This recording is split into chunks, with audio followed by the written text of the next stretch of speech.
Hi, and welcome to this interesting finds video. I ran across something really interesting on McMaster-Carr that I thought was so interesting I bought it even though I didn't have an immediate need for it. It's not in front of you right now, but the stuff in front of you here is just to introduce what it is, or it's a relative of. So this is just an assortment of shim stock. You can buy shim stock in different metals. This is titanium, this is stainless steel, comes in a roll. There you go.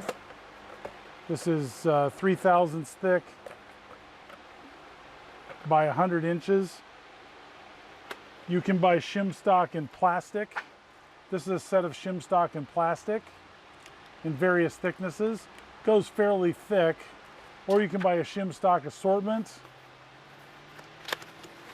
This Precision brand set comes with a bunch of sheets in various thicknesses.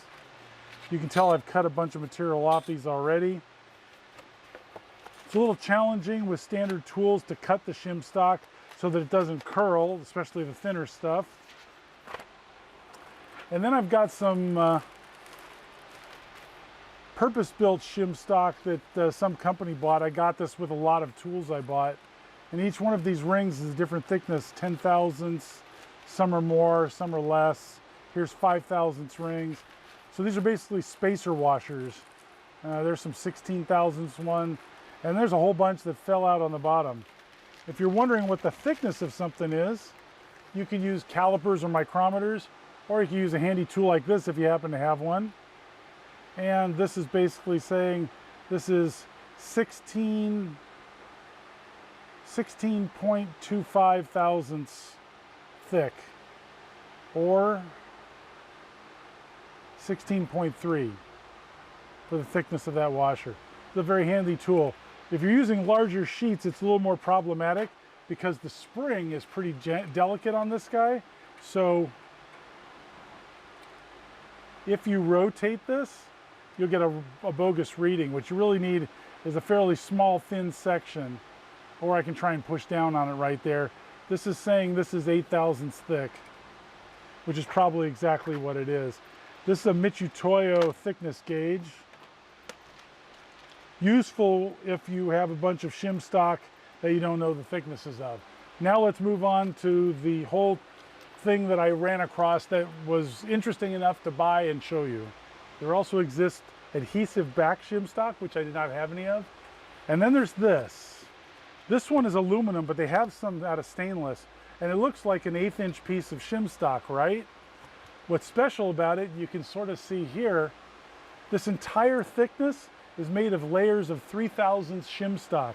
So what they recommend is you heat up the material and then you use a razor blade to peel off 3 thousandths layers one at a time until you reach your final thickness you're interested in. Let's see if I can cut a piece of this off. That's going to be a bit challenging, I bet, but we're going to give it a shot. So I cut off a section of this, and it looks like it's a solid piece of aluminum when you see it like that.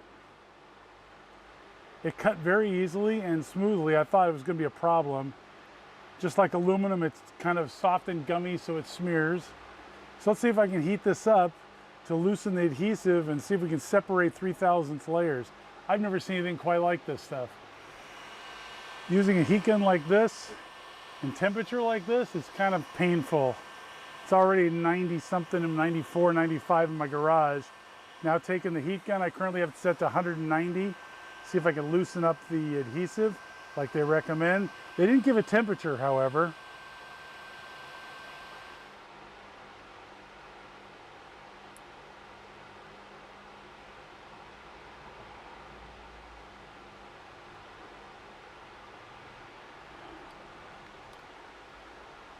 It's a little bit challenging to get to the layers, but here's the first 3 thousandths off.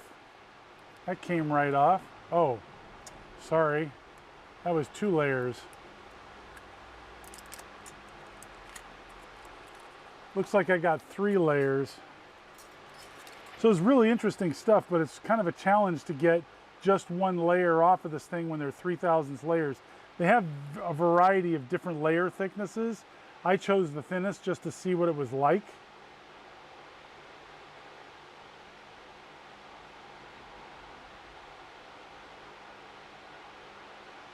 Yeah, see, I just got a bunch of layers there.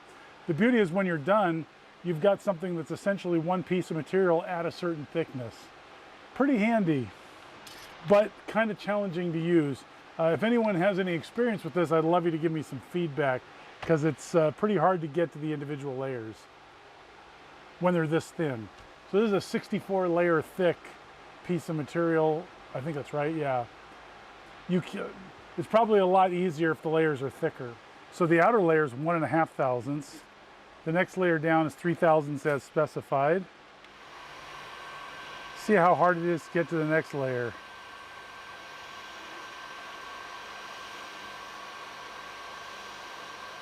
The adhesive is extremely thin, and they must be taking it into account. All right.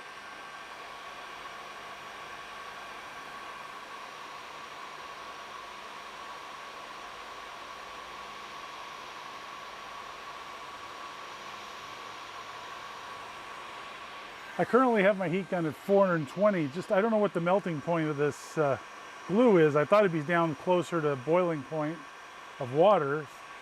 So there's the next layer. I gotta say, the adhesive's still sticking. Okay, that came right off.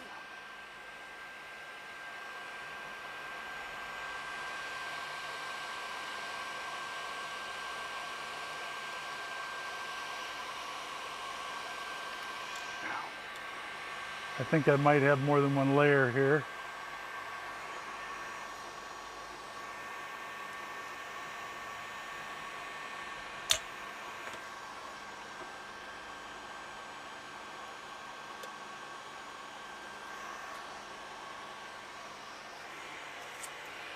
This would be even more challenging if this were stainless steel, which they also sell. This is aluminum, this particular piece.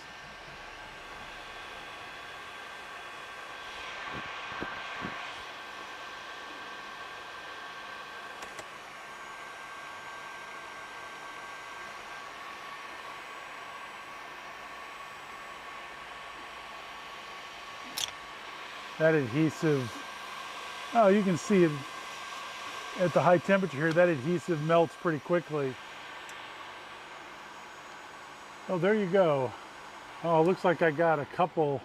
That's why these were so difficult to peel, because this looks like it might have been 2 layers here. It is. Wow. So this is a really interesting concept, but it's going to be kind of difficult to use in execution unless there's a trick that I'm just missing. And I don't know what it is. I mean, this is what the McMaster site had. Use a razor blade and heat the part so that you can easily peel off the shim material.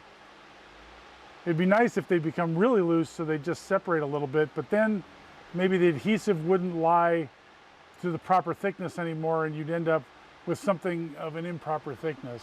Anyways, I thought that was a really interesting find. Hopefully you do too. I don't know how useful it's going to be, and there must be a trick I'm missing. I don't know what it is, but as it stands, it's kind of a pain to use, but very interesting. Thanks for watching. Hope you find it useful. Hope to see you next time.